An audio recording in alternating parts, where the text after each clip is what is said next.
The moment a manipulator feels threatened by you, something important has already changed. It means your confusion is fading and their old tricks are losing oxygen. They do not panic when you are weak, doubting, apologizing, and easy to steer. They panic when you become clear, quiet, observant, and harder to emotionally move. If someone suddenly calls you cold, rude, selfish, difficult, or disrespectful, pay attention.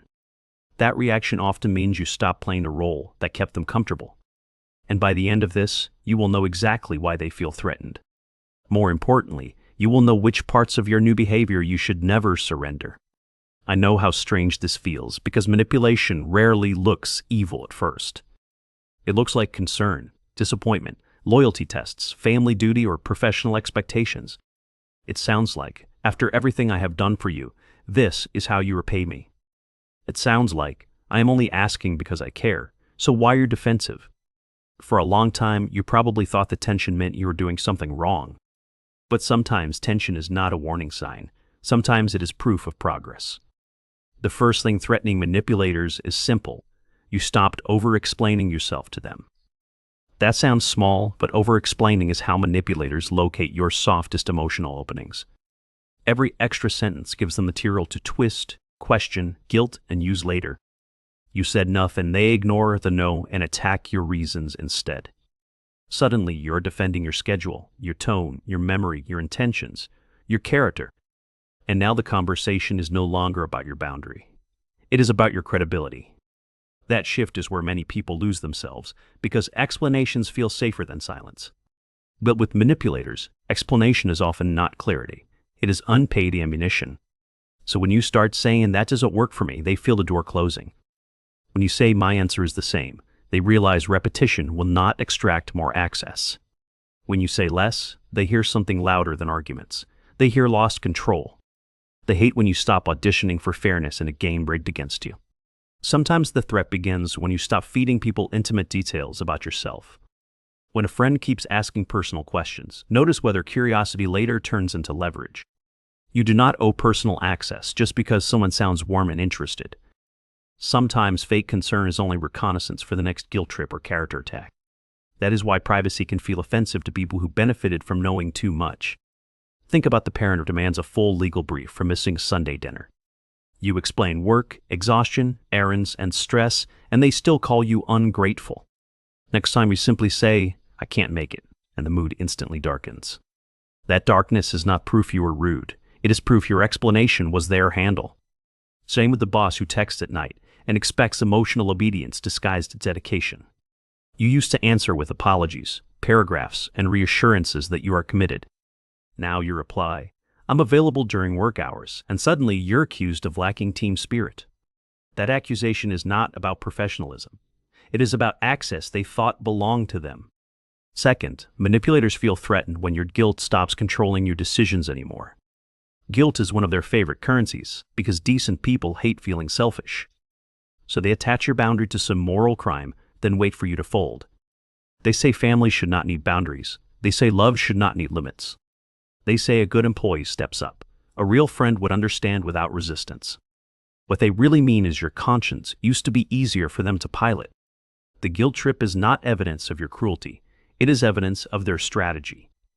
Healthy people may feel disappointed by your limit, but they can still respect it. Toxic people treat your limit like betrayal because it blocks access, leverage, or control. That is why guilt gets louder exactly when your boundary gets clearer. You are not becoming mean.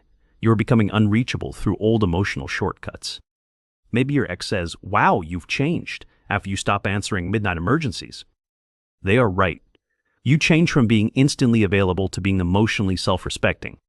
Maybe your sister says, I guess I know where I stand now, after your no. That line is not honest sadness. It is pressure dressed in wounded language. Your answer does not need a courtroom speech. Not this time is enough. Third, they feel threatened when your emotions stop being easy to provoke. A manipulator studies your reactions like fingerprints. They map what makes you chase resolution. They learn which accusation hooks you, which silence scares you, which insult destabilizes you. Then they press those buttons whenever they need compliance, attention, reassurance, or emotional supply. So when you stop reacting on command, they interpret calm as rebellion. Your pause threatens them. Your still face threatens them. Your flat tone threatens them, not because calm is aggressive, but because calm removes the chaos they used to steer. This is where one nonverbal weapon changes everything. Pause and do not rescue the silence. Manipulators count on your discomfort to make you fill the space and weaken your position. When they say, "So that's how you feel about me," stay steady and let it sit. You do not need to jump in and repair the story they are performing. If your mother goes cold because you declined a demand, notice the pattern. Silent treatment is not always distance. Sometimes it is punishment wearing a quiet mask. If your coworker suddenly becomes icy after you stop sharing personal details, notice that too. Their friendliness was never neutral if it vanished the moment you became less useful. Calm is not weakness.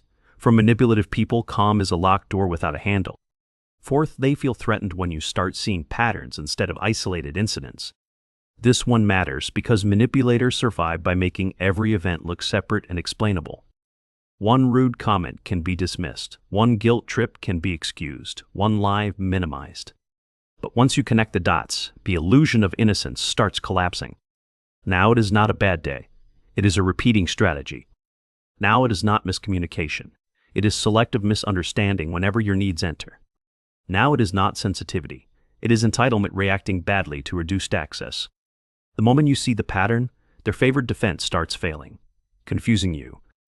Because confusion keeps you negotiating with behavior that should simply be identified and managed.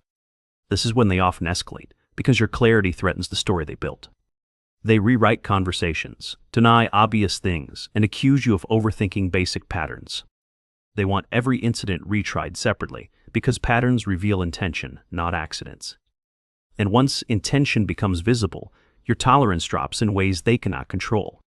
Fifth, manipulators feel threatened when your self-worth stops depending on their version of you. This might be the deepest shift, because approval is often the leash beneath everything else.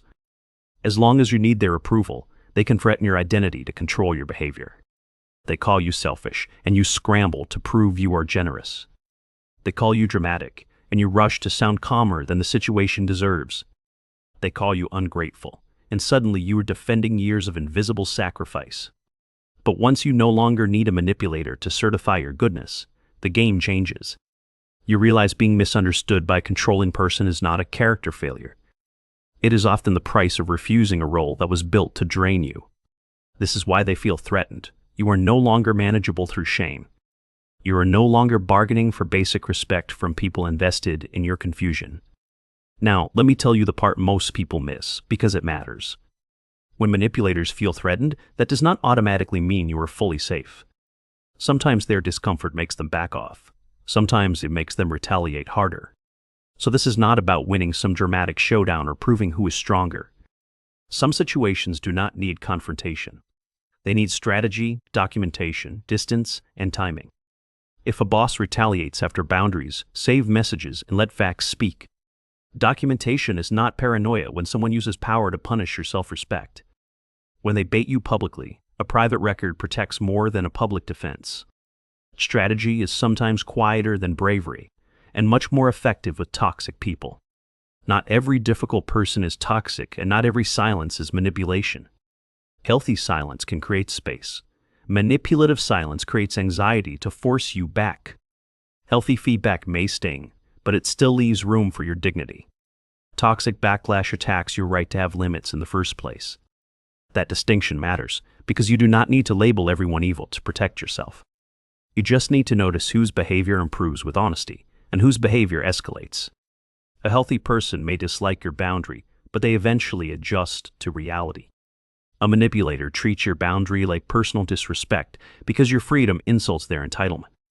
That is why backlash can actually be useful information, painful as it feels. It reveals who loved you, and who mostly loved access to you. So what do you do when they start feeling threatened by these changes? First, keep your language short, because short language leaves fewer openings to invade. You do not need the perfect speech. You need a stable sentence. That doesn't work for me as stable. I already answered that as stable. I'm not discussing this as stable. No is stable, if safety allows you to say it. Second, watch what happens after the limit, not just during the conversation. The aftermath tells the truth. Smear campaigns, coldness, guilt, or charm offensives all mean something. Anger can mean lost control. Guilt trips can mean lost access to. Smear campaigns often mean image control after private control stopped working on you. Third, stop trying to be understood by people committed to misunderstanding you. Clarity is for honest people. Boundaries are for dishonest ones too anyway. If they twist every explanation, your next move is not a better explanation. Your next move is less access, less detail, and fewer emotional openings. Fourth, protect your nervous system because manipulation works best when you are flooded. Exhausted people explain more, doubt more, and agree to things they resent later. Sleep, distance, delayed responses, written communication, and private reality checks are not weakness. They are how you keep someone else's chaos from becoming your internal weather.